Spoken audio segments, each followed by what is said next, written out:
You always hear a lot about how locks teach you patience.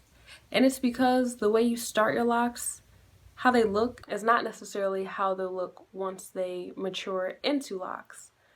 So, along that way, throughout that process, it's a lot of different lessons that you learn. And so, I wanted to share a few different perspectives about things that we wish we knew before we started our locks. One lesson that I have learned about starting my locks is to believe in me, know what's best for me, not having anybody else dictate what to do with my hair or me in general.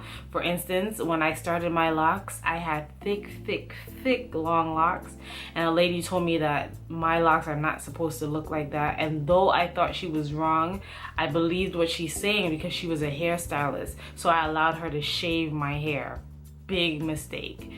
I dictate how I want my hair to flow and how I want my hair to look, and that is what I wish I knew before I started my locks. So the one thing that I learned that I wish I knew at the beginning of my lock journey was about the lock to part ratio. When I first got my hair locked, I went to the girl and I told her I didn't want it small and I didn't want it big, and this is what I ended up with. This is not what I wanted.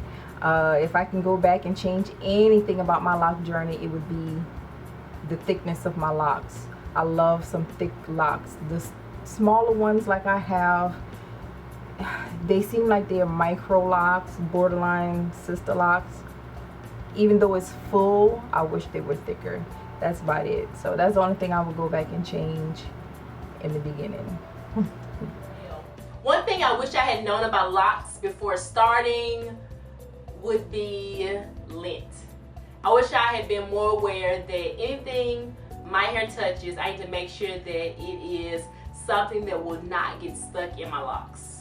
I had not been aware that certain fabrics could get stuck in my lock, and once it's there, it is a task trying to get out. So one tip I have is to avoid certain fabrics that you wear, shirts or scarves that you put over your head.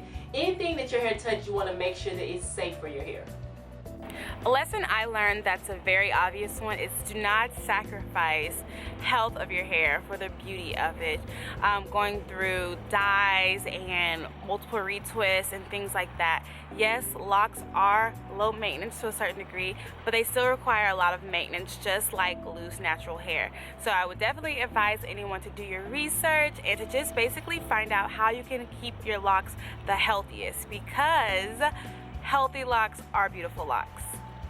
The biggest thing I wish I knew before I started this set of locks was about the benefits of parting systems.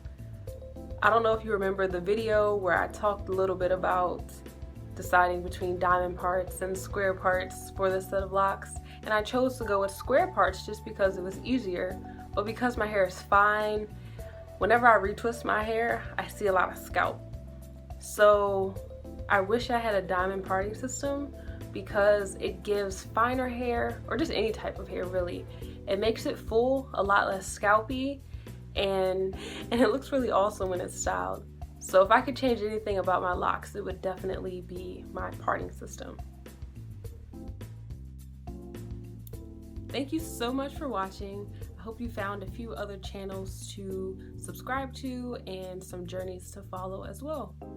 I'll talk to you later. Bye.